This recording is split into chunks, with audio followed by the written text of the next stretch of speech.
Hi Danielle, Hi, Mel. how you doing? I'm doing really well. It's a little transitionary week for sure. You can really feel the energy starting to shift into a new direction, coming from what you were just talking about, this watery into this fiery, fiery sign of Aries is really you're starting to feel that shift in whatever levels that you can. I can feel in mine, I'm becoming more feisty. So, Yeah, definitely feeling that shift as well. Certainly some, I was going to say intensity, but more to do with the way it feels things are speeding up a bit. And then, of course, brighter days, lighter mornings always gives me a feeling of buoyancy and wanting to get up and do stuff. yeah, for sure. For sure. Yeah. Well, this full moon is all about the full moon in Virgo. It's also known as the worm moon. Mhm. And, the worm moon is because this is the time of year where the soil's warming up and the worms are starting to come to the surface of the soil. So they started referring to it as the worm moon. The full moon being in Virgo, we're going to go over a few Virgo traits that help us kind of understand what we're going to be calling in energetically for this full moon. And the full moon or the Virgo traits are going to be hardworking, creative, reliable, patient, kind, and organized. And I know that you had a couple on your list of their traits that I don't have on here. So about being analytical and organized, yeah, and Yeah. putting some of the focus on wellness. And I'm not sure if possibly if the Virgo influence is also the aspects of us needing to clear our slates, sort out emotional baggage, and do things like feng shui and clear our cupboards and get ready. And I guess that's part of the way people feel in spring, isn't it? You start Yeah. clearing all the debris from the winter and the dead leaves and Yep. turning over the grass and brightening up your house and things like that. So that's certainly part of the way people feel in these seasons. Yeah. Yeah. Because this full moon, a lot of it's about considering what needs to be overhauled in the systems that are no longer serving you. So it's like a spring cleaning. We do this physical spring cleaning. We remove items that we might not want to wear. We wash the windows that we might not wash any other time of the year. We open up the doors, let in fresh air come through. But at the same time, we need to do that reflection on the inside. What is it that I'm thinking, or the belief systems that I'm working within that may no longer serve me?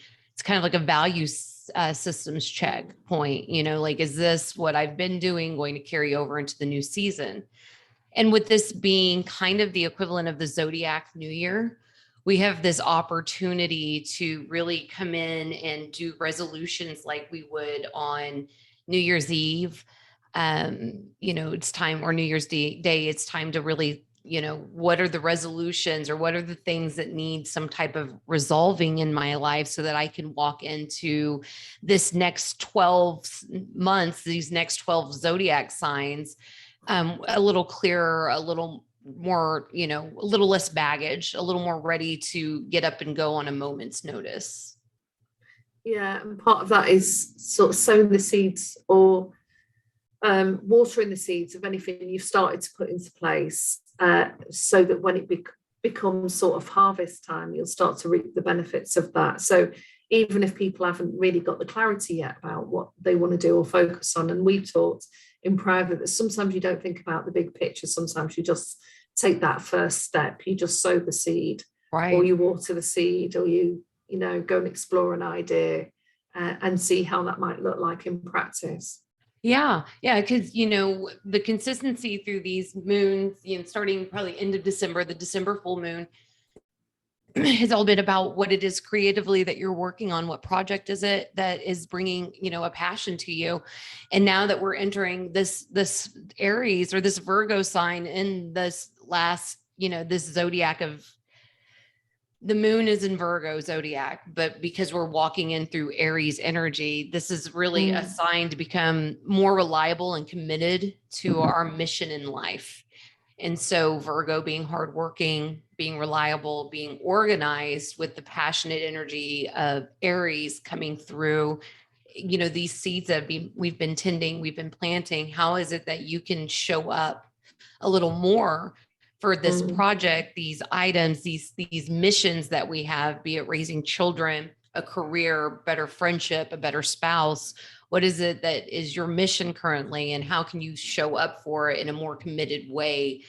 Seems to be the overall message I keep getting from this full moon in Virgo.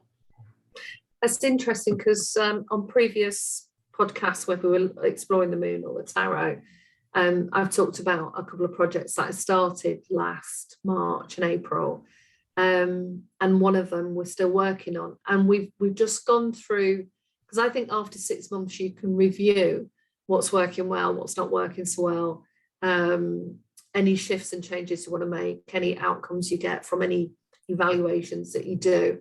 And we've just, interestingly as well, just taken on 2 new staff. So, and they're joining us now that we've done the groundwork and established what our processes and practices will be. And it's quite interesting taking on staff at that stage. When we all first got together, we were building everything. We had the idea, we'd sowed it, and it started to grow really. And that was April, May, June. We started to see that start to flourish. And now we've moved into another phase. And it's quite interesting, because I was noticing how I was with this new staff in comparison to when we had staff before, and how I've grown with the people in the projects, right, and how they've grown in relationship to me, because we've forged some strong relationships with people that I didn't know 8-9 months ago. So it's been quite a interesting process, as well as which aspects of that do I enjoy and will develop more, and which aspects are we handing over, and we're using a strength-based approach. So who's got the skills and qualities for different, and rather than looking at one member of staff can do the whole thing, we're looking at what qualities do they have and what aspects are they best suited to, and what else can they do, and what do they need to know if they need to cover everything else. So we've approached it slightly differently now. We're in the 6-7 month phase. In this part of the phase. Yeah. It's crazy when you start to look at, you've been working on whatever this passion project is, or this mission alignment project is, and now you're trying to adjust accordingly. We're building a tower here, and this tower we don't want to see fall. So, as you build up, it needs to adjust. One of the key takeaways of this is reflection on this full moon. What is it you need from your community now? We've been putting in on this groundwork. Maybe now it's time to start asking for help. Maybe it's time to start reaching out in a new way. Maybe it's time to allow the community to come towards you. And that community can look like anything from the community that's built information up inside of search engines, or say like YouTube, or it could be your physical community. It could be the community of friends that you work in, the community of coworkers you're working in. A lot of us have a tendency to put out and not realize that we can also receive. And so in this moment, it's time to kind of say, hey, what can my community do back for me? If you've been putting a lot of that effort in, if you've been tending to the seeds that you've been growing, you can ask for help in return. Now, there's not an expectation for it, but it is a good way to help you reflect, is by looking and saying, what have I been putting into my community, and what have I been receiving back? And just allow that to kind of open your eyes to the energetic back and forth we have in this exchange. There's a whole exchange going on, and we just have to be, the more conscious you are aware of the things that are coming in and out, the easier it is for you to balance every aspect of your life. And this is just another way for you to say, if I'm putting everything out, what am I receiving? And it's not that we're putting things out because we're expecting receiving, but if we are putting things out and it's just not filling anything but emptying our cups, we really need to start looking into how it is that we're serving and how we are being served in return. Well, I kind of noticed, and it's nice to see, but you can never predict how things are going to go when you set them up. A generosity that's coming back in return I think in terms of how we've created our staff time, because each of the people that come to this have created their own little courses.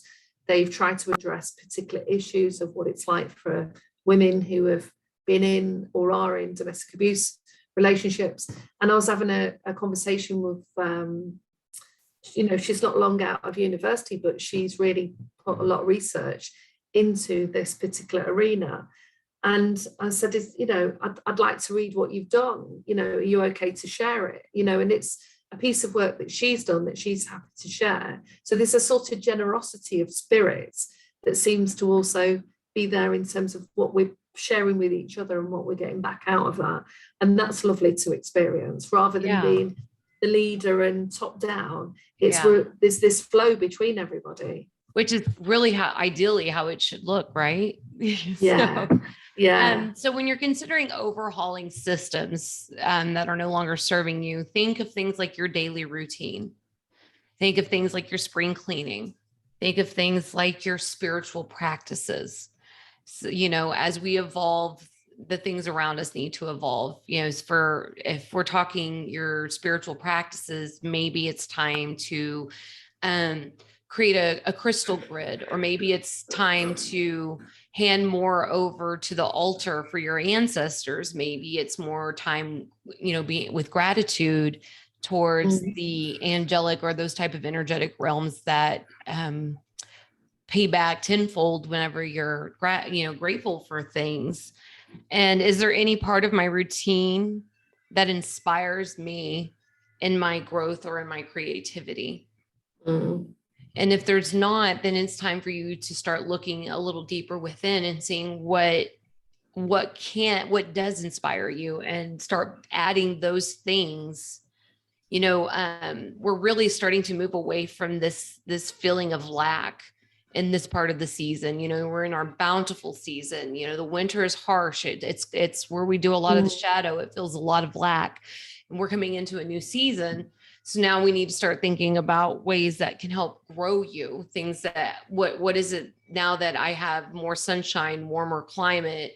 What is it that I can feed myself that now inspires me to grow in a new direction, or maybe even further in the direction I've been going, if you like the alignment that you're sitting in? So one of the other aspects of sort of magnifying that frequency of joy and inspiration, and looking at the things that you really get something out of, is through the use of color, isn't it? And sometimes some people will think about particular, items of clothes they've got, and certain colors will represent an experience for them. And we were talking earlier that it seems that the color trend for this season, spring, is green, pastel pink, and even lilac. Now, green and pink are the heart chakra, and green is synonymous with spring and growing, grass and fields, and so even just what I'm seeing around me connects with you on an unconscious level as to, and probably with your system, and some of us might notice that and some might not, of the influence of that color. We're coming out of the dark winter, the black clothes, the hoodies, the big jackets, all of that. And now the colors represented around us is also another way of magnifying those feelings. And I just found it fascinating that I've walked into loads of stores and I'm seeing these colors because they're unusual to see, especially all together. Yeah. It's a nice color scheme too. It's very calming. Yes. Yeah. Anything in pastel is calming to me. So I'm just like, Well, with the chaos that is going on at the moment around the world, calming is key. We need to, as you rightly say, a lot of the times we need to stay in the center of the wheel, no matter what's going on. Yep. It's the only way that you're going to survive this crazy world. Okay. So another question is, do I feel like I'm a part of my community? As the Virgo full moon likes to be, every Virgo I've ever met seems to be the type of a natural light, the person that people naturally come to because of the reliability, the person that shows up and has the wise words to speak. And and doesn't really hold a lot of judgment for the other person. They tend to be a lot more of the understanding of the group of signs, and it's very appreciative. But at the same time, if you're that person that people just come to, do you feel like you're an actual part of this community, or do you feel like you're just the go-to for certain things? And just really take a look at that, because everything serves its role in the community. We just need to make sure that you're happy with the role you're serving inside of the community. So that takes us nicely to what we were discussing just before the podcast, that the archetype represented by this full moon is the nurse. And the nurse is synonymous with somebody who can be high on the empathy scale in a caring job. So any caring job can have that nurse quality to it. But also the healer. But we also have the opposite, which is about self-sacrifice, martyrdom, and that sits within the drama triangle. So if you're overly the healer and the helper, you can feel frustrated and not getting anything in return, and you can kind of then easily slip into being sacrificial, being the martyr. I do this for you, I do that for you, and then those scenes get played out in either the communities or in your own family or in your job. So that's quite interesting that you say that, because in that cycle, if you've got the victim, persecutor, rescuer, then, you know, if two people's in that, someone's always playing one of those positions, right? Which is the downside of this work, isn't it? Yeah, it is. It is the downside of the work, which is where boundaries really come into play, and trusting yourself and knowing yourself. And then you won't have to slip into the games that another has a tendency to play with you. You can simply walk through it as if it doesn't exist, because you don't have to be a part of anybody's triangle, matrix, game, whatever it is you want to call it. You don't have to play, and you can just keep moving through being true to yourself. And that's going to be a lesson, I feel, for a lot of people. You know, when we hand over to the community, we forget to ask for ourselves in return. We have a tendency to lose ourselves. But the moment that we give just because it feels good, and we recognize that in return, that part of that is the energy coming back, is the feeling good. It is that, you know, people are responsive in that way, then you're on the right track. It's when you start to feel empty from the handing things over that it becomes the problem, where you really need to look into your boundary zone. You need to look into what it is that you're subscribing to that is keeping you off track, and why you're even entering a triangle of doom. You know, drama triangles or triangles of doom. You're not getting out of those free and clear. You're going to have to, you know, chop and move as soon as you can, because they're just not winning in that triangle.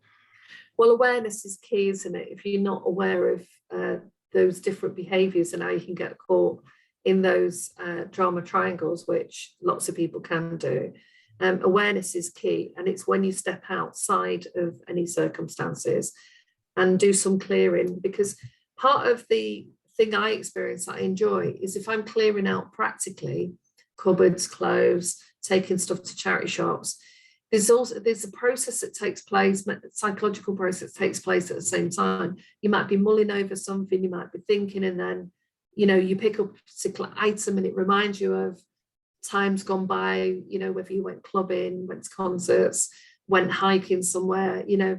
And so that process itself can be really nice at the same time as I've done that, you know, and I'm giving that to somebody else. But that item, what it represents and symbolizes, will bring up those unconscious thoughts even for a fleeting second. Right. Yeah. And so that kind of takes me into, you know, what needs to have a cleanup in both my physical and mental world. So it's a way of thinking that leads us and keeps us inside of these drama triangles, inside of these commitments that are no longer serving us, inside of any type of martyrdom, because you're such a reliable or trustworthy or giving person, doesn't mean that it's not time for a little cleanup. And as you know, we always state the inner reflects the outer. So if you need to start it by doing a cleanup on the outside, and as you clean up, get into the mental spaces, it works. Cleaning works as meditation for a lot of people. It clears the mind, because now they're focused, and you can either sit in the moment or you can allow your train of thought to be very directed. So as you're doing these spring cleanings, think to yourself, what is it in my world that needs to be cleaned up internally so that I can view this world for the beautiful, miracle that it is. Yeah, definitely. Yeah. It's almost like a symbiotic process where it's both, by having that external activity, especially if you're doing it on your own and you've set that time to one side, that's going to happen anyway. Sometimes you don't have to focus on anything in particular, and that's where it moves out of a sort of meditative state into the mindful state where you're just absorbed in that moment. And then see what occurs. Hey man, gardening will do some work for you meditatively. It really does. It's a surprising, obviously there's science to back why putting your hands in dirt is so important. And the cathartic nature that is pulling weeds, planting new seeds. But there's even more to that, just in its energetic realm, and being able to sit and do this work inside of the earth gives you that same type of clarity and space that a lot of people do in cleaning. And now we're in spring, so this is a good opportunity to start working in those gardens, start working with the potted plants, start planting the things that you want to see, growing for yourself this year. Outside of that, I don't really have a whole lot else on my side. Do you have any on yours?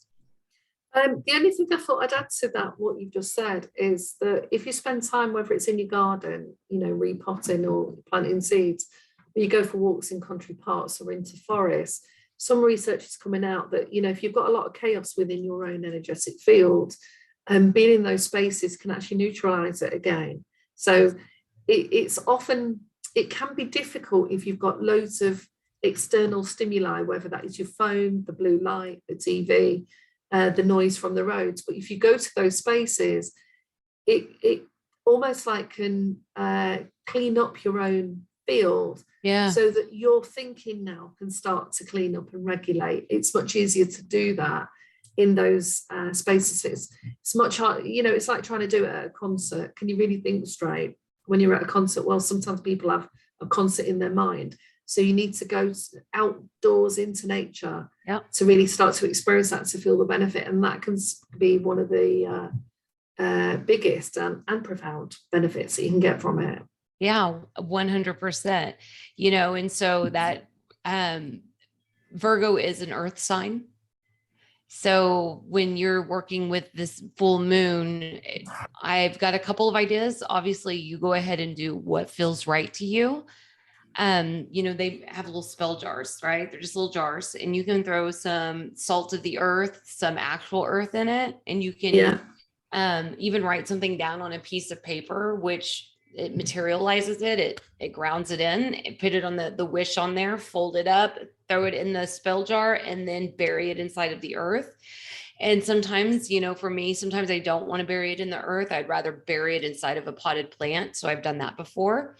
Let's not forget that we are still going to be really close to this Aries season. So if you want to use a candle while you do so, maybe put the ashes of whatever you burned in this same jar that you bury. You're calling in two different pieces of elements that cannot hurt whatsoever.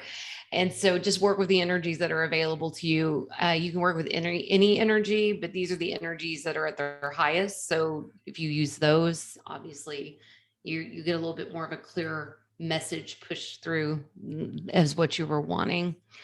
And then the tarot. So I always like to do these tarot spreads. So this one's going to be a 3-card spread, except for the first thing I do want you to do is pull out your Hermit card. If you do not have a traditional tarot deck and you work with Oracle, just write on a piece of paper, the Hermit. Focus on your energy on that card, and you're going to pull 3 cards. The first card is going to be, where can I be more organized?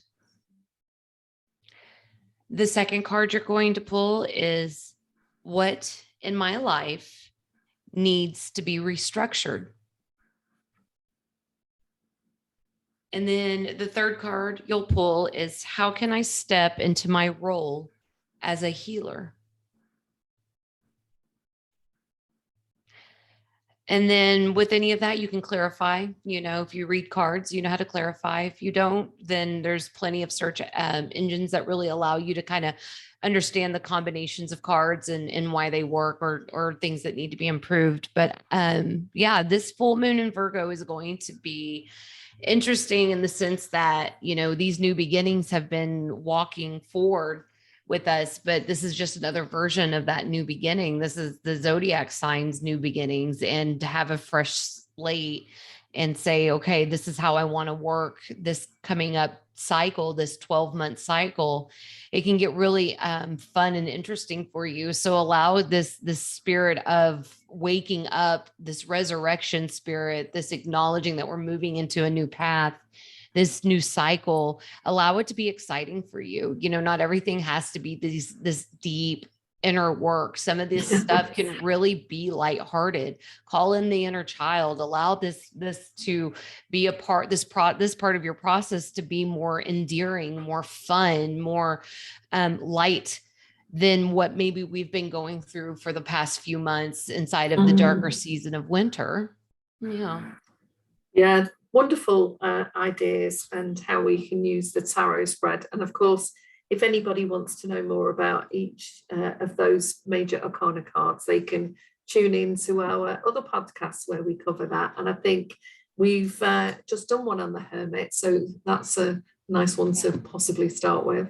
Absolutely. It'll be really good. And then join us on our Facebook page at Mel and Danielle. And please subscribe and like on this YouTube. Share it if you feel generous. We are a growing community, and we would like for as many people to be a part of it as possible. Yeah, definitely. Well, have and enjoy the full moon, Danielle. You do the same. Bye, guys. Bye-bye.